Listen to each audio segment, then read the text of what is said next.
My Lords, I do apologise in advance for lowering the very high tone set just now by noble Lord Lowe and the speakers who preceded him, because I'm going to stick to my special subject as the House's resident geek, namely the cost of what's proposed. Now that may seem not the kind of thing we should be debating this afternoon to some members, but I can assure members of this House that it matters a good deal to people out there who are the people who have to bear the cost. My Lords, the Joint Committee puts no cost on its proposals. So Lord Richard, in presenting it, said, you won't get a second chamber for free. That's one thing that Lord Richard said, which we can certainly all agree with. The alternative report, however, does produce a costing, and it's mine. This is the cost of the government's original proposals drawn from my evidence to the Joint Committee, though the alternative report omits the 6 footnotes and 13 detailed references attached to the evidence which have set out the assumptions which underlie it. Here, my Lords, are the headline numbers. Extra cost of the reform, extra, year 1, £177 million. Extra, over the 5-year Parliament 2015 to 20, £433 million. Or to put it in a more down-to-earth way, the equivalent of 80,000 hip replacements. That's a comparison that should appeal to members of your Lordship's House. Or a year's salary for 13,000 nurses. Now, there's been some confusion over these costings in press.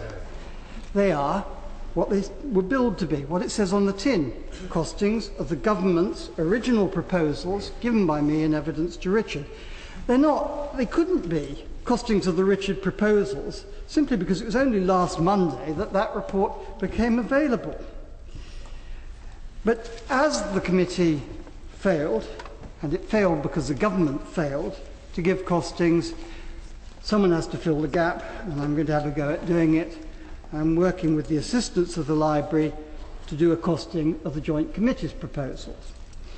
I would say 2 things about it. First, it is likely to come out a little lower than the ones I've already done of the government's proposals.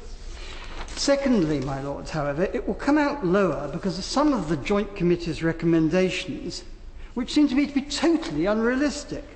Under them, you'd have one lot of new peers with salaries and support allowances, and another lot, the transitional peers, will just get our current allowances, whatever, my Lords, happened to the rate for the job.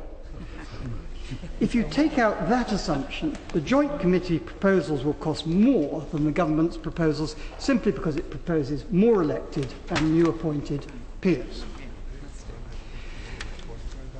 Mark Harper, the Constitutional Affairs Minister, described my costings as speculative. Speculative. Now, in one sense, Mr. Harper is right. They do depend on assumptions about what precisely will be in the bill when it eventually appears.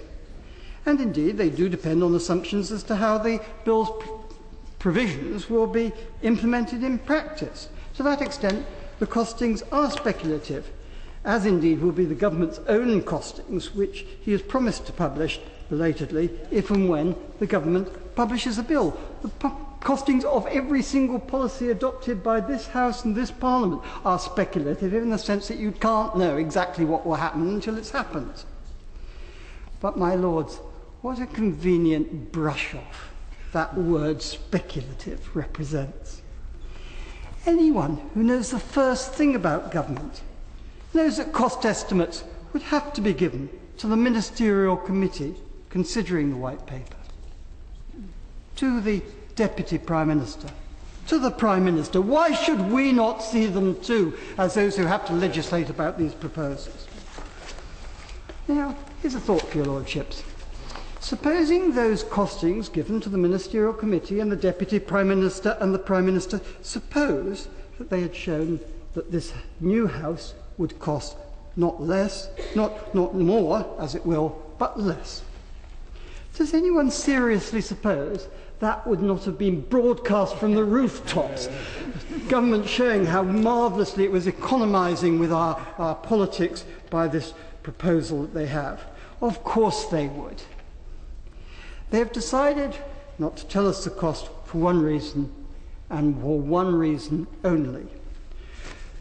The cost of these proposals is an Exocet heading straight for the engine room of their ship. So they hope to manoeuvre, zig and zag, this way and that, to avoid an impact, at least until the ship is a bit nearer port than it is today. And that, of course, is also the reason why they resist a referendum, as recommended by the Richard Committee. They know that the chances of the public voting yes to reform will melt like a snowball in the midsummer sun once people understand the bill they are going to have to pay for this folly. In this age of austerity, does anyone seriously believe that the public will agree to hand huge chunks of its hard-earned money to a whole new gang of second-rate elected politicians? Let me issue this challenge to the Minister. I publish my costings. Come on, let's have yours. Opinion is free, but facts are sacred, and this day and age ought to be freely available for all of us to debate. Unless the Minister, in answering this debate, agrees to this, he will confirm what this whole House in its heart knows. This is a cover-up which disgraces those who have perpetuated it. Yeah.